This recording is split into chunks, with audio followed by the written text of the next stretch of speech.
I've had a long career in multiple industries. If you list my sins, I sound like the worst person on earth. But if you put those against the things I've done right, it makes much more sense. The value of beauty and inspiration is very much underrated, no question. But I'm not trying to be anyone's savior. That is not I'm just trying to think about the future and not be sad. For me, it's simply this is something that is important to get done, and we should just keep doing it or die trying. And I don't need a source of strength. So quitting is not even like... It's not in my nature. And I don't care about optimism or pessimism. Fuck that, we're going to get it done. Tesla was under the most relentless short seller attack in the history of the stock market. Tesla was the most shorted stock in the history of stock markets. So, this was affecting our ability to hire people. It was affecting our ability to sell cars. Yeah, it was terrible. They wanted Tesla to die so bad they could taste it. Well, most of them have paid the price. Yes. Where are they now? Just work like hell. I mean, you just have to put in, 80 to 100 hour weeks every week. All those things improve the odds of success. So when people tell me like, well, what can you do to encourage entrepreneurs to start companies? I'm like, if you need encouragement, don't start a company.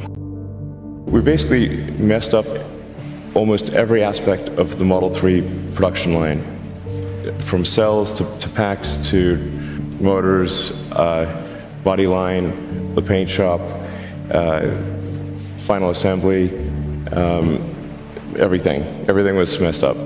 I lived in the Fremont and Nevada factories for 3 years, fixing that production line, running around like a maniac through every part of that factory, living with the team.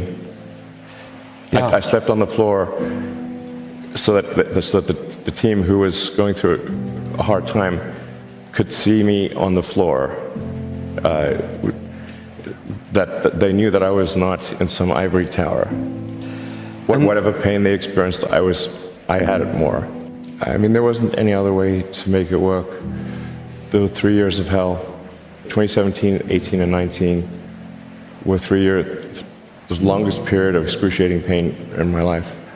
There wasn't any other way, and we barely made it, and we were on the ragged edge of bankruptcy the entire time. Do you feel that this challenge of figuring out the new way of manufacturing, you actually have an edge now, that it's different, that you've figured out how to do this? At this point, I think I know more about manufacturing than anyone currently alive on Earth. Yeah. I can tell you how every damn part in that car is made. I'm not afraid of dying. I think it will come as a relief. So, although you may not be able to see the vision of SpaceX come true in your life. Well, I'd like to live long enough to see that. Being at a net worth of 230 billion, roughly, being perceived as the richest person. Do you know John Law? I don't know. John Law used to be the richest person on earth 300 years ago. Okay. He was a poker player, a gambler. He was the biggest art collector on earth, so a lot of superlatives. Wow. In the end, he went bankrupt. What? That's a pretty far to fall. Did you ever thought about that option, that something could go wrong and that you could one day lose everything? I mean, there's been many times where I expected to lose everything. Not, I mean, who starts a car company and a rocket company expecting them to succeed? Certainly not me. I thought they both had less than a 10% chance of success. If I go bankrupt, fine, whatever. I don't care. So many people so many young people actually, from across the globe. If you have an advice to them, young people globally who want to be like Elon Musk, what's your advice to them? I think that probably they shouldn't want to be. You? I think it sounds better than it is. Okay. Yeah, it's not as much fun being me as you'd think. It could be worse for sure. Yeah, I mean, it's really hard starting a company. I mean, you have to basically be prepared to work constantly, from when you wake up to when you go to sleep. you have to be willing to deal with a lot of difficult problems and thorny problems. You have to be willing to deal with an enormous amount of stress. And you just got to push yourself super, super hard. I wouldn't recommend it for most people. No. Try to be useful. Do things that are useful to your fellow human beings, to the world. It's very hard to be useful. Very hard. Are you contributing more than you consume? Try to have a positive net contribution to society. I think that's the thing to aim for. Not to try to be sort of a leader for the sake of being a leader or whatever. A lot of times, the people you want as leaders are the people who don't want to be leaders. So, if you can live a useful life, that is a good life. A life worth having lived. I would encourage people to use the mental tools of physics and apply them broadly in life. SpaceX, Tesla, Neuralink, and Boring Company are philanthropy. If you say philanthropy is love of humanity, they are philanthropy. Tesla is accelerating sustainable energy. This is a love of philanthropy. SpaceX is trying to ensure the long-term survival of humanity with multi-planet species. This is love of humanity. Neuralink is to help solve brain injuries and existential risk with AI, love of humanity. Boring Company is trying to solve traffic, which is hell for most people, and that also is love of humanity. I'd encourage people to read a lot of books. Just read, basically try to ingest as much information as you can, and try to also just develop a good general knowledge. So you at least have like a rough lay of the land of the knowledge landscape. Try to learn a little bit about a lot of things. Because you might not know what you're really interested in. How would you know what you're really interested in if you at least aren't doing a peripheral exploration broadly of the knowledge landscape? And talk to people from different walks of life and different industries and professions and skills and occupations. Just try to learn as much as possible. Man's search for meaning. Isn't the whole thing a search for meaning? What's the meaning of life and all, But just generally, like I said, I would encourage people to read broadly in many different subject areas, and then try to find something where there's an overlap of your talents and what you're interested in. So people may be good at something, or they may have skill at a particular thing, but they don't like doing it. Mm-hmm. So you want to try to find a thing where that's a good combination of the things that you're inherently good at, but you also like doing. When you had that third failure in a row, did you think, I need to pack this in? Never. Why not? I don't ever give up. I mean, I'd have to be dead or completely incapacitated. Essentially, the longer you do anything, the more mistakes that you will make cumulatively, which if you sum up those mistakes, will sound like I'm the worst predictor ever. But for example, for Tesla vehicle growth, I said I think we'll do 50%, and we've done 80%. Yes. But they don't mention that one. I'm not sure what my exact track record is on predictions. They're more optimistic than pessimistic, but they're not all optimistic. Some of them are exceeded, probably more are later, but they do come true. It's very rare that they do not come true. I mean, I don't aim to disrupt for the sake of disrupting. It's more like there's thinking about what set of actions are most likely to lead to a better future. And so, in order one of the things, obviously, in order for humanity to have a compelling future for civilization, is that we must have a clear path to a sustainable energy future. That's one of the things that I think everyone would agree with. I'm not someone who would tend to sort of demonize oil and gas, to be clear. This is necessary right now, or civilization could not function. So I do think we actually need, and actually at this time, I think we actually need more oil and gas, not less. But simultaneously moving as fast as we can to a sustainable energy economy.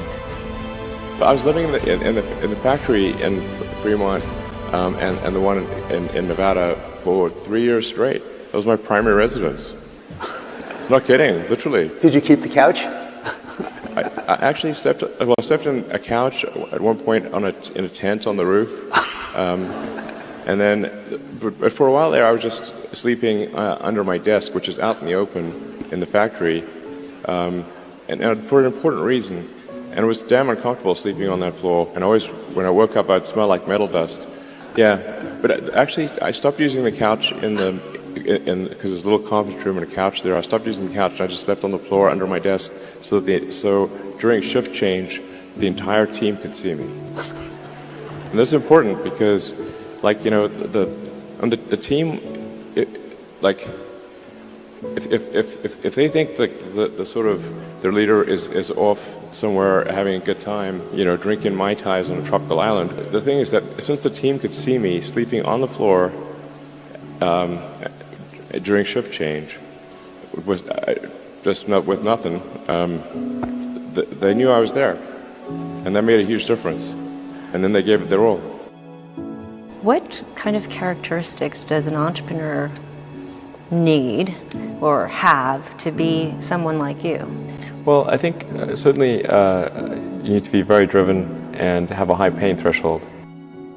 Elon, you are reported by Forbes and everyone else as now, you know, the world's richest person. That's not a sovereign. You know, I think it's fair to say that if somebody is like the king or de facto king of a country, they're wealthier than I am. So, but it's just harder to measure. But what people do, so $300 billion, I mean, your net worth on any given day is rising or falling by several $billion. How insane, how insane it's is bonkers, that? Yeah. I mean, how do you handle that psychologically? There aren't many people in the world who have to even think about that. I actually don't think about that too much, but the thing that is actually more difficult, and that does make sleeping difficult, is that you know, every good hour or even minute of thinking about Tesla and SpaceX has such a big effect on the company that I really try to work as much as possible, you know, to the edge of sanity, basically, because Tesla's getting to the point where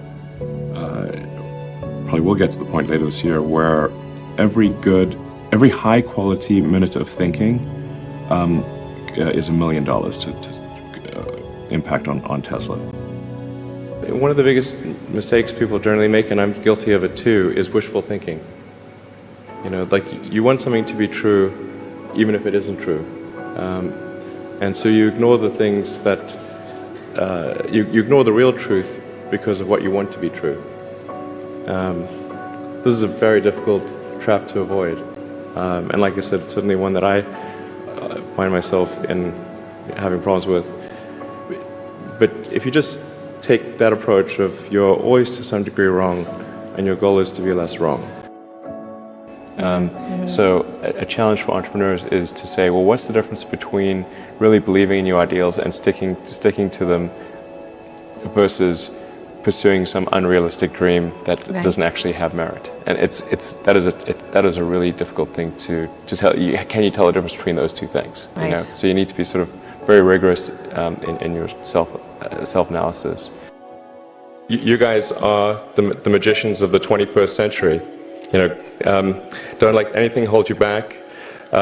Imagination is the limit, and go out there and create some magic. What Elon has to say about how he takes risks. Anyway, I literally just try to use a scientific method, frankly, and you know, consider the you know, what is the importance of the outcome, and what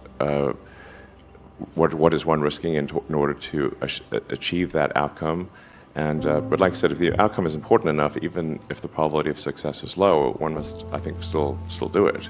In my view, you know, some things are very important, and in order to have a good future, and if we don't do them, well, then we're in big trouble. And so, and then how much of a risk really is it? Because if we don't take those actions, we won't have a good future. And I think the riskiest thing would be no action. Put a lot of stock and certainly have a lot of respect for someone who puts in an honest day's work to do useful things. And just generally to have like not a zero-sum mindset, or like have more of a grow the pie mindset. Like if you sort of say like when we see people like perhaps including some very smart people kind of taking an attitude of like doing things that seem like morally questionable, it's often because they have at a base sort of axiomatic level a zero-sum mindset, and they, without realizing it, they don't realize they have a zero-sum mindset, or at least they don't realize it consciously. And so if you have a zero-sum mindset, then the only way to get ahead is by taking things from others. If it's like if the pie is fixed, then the only way to have more pie is to take someone else's pie. But this is false. Like obviously the pie has grown dramatically over time, the economic pie. So in reality, you can have so overuse this analogy. You can have there's a lot of pie. Yeah, pie is not fixed. Yes. So you really want to make sure you're not operating without realizing it from a zero-sum mindset, where the only way to get ahead is to take things from others. Then that's going to result in you trying to take things from others, which is not good. It's much better to work on adding to the economic pie. So when I interview somebody, my interview question is always the same. I said, tell me the story of your life and the decisions that you made along the way and why you made them. And also tell me about some of the most difficult problems you worked on and how you solved them.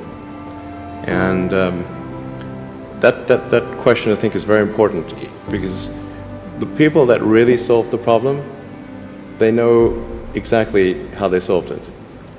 They know the little details. And the people that pretended to solve the problem, they can maybe go one level and then they get stuck. Are you happy at the moment? I think there's degrees of love, but certainly for one to be fully happy, I think you have to be happy in work and happy in love. And I suppose I'm medium happy. There are degrees of happiness. Can love for projects, for work, compensate love among people? I think love of work, in my experience, could at best make one halfway happy. What was your biggest challenge in life? One of the biggest challenges, I think, is making sure you have a corrective feedback loop, and then maintaining that corrective feedback loop over time, even when people want to tell you exactly what you want to hear. Okay. That's very difficult.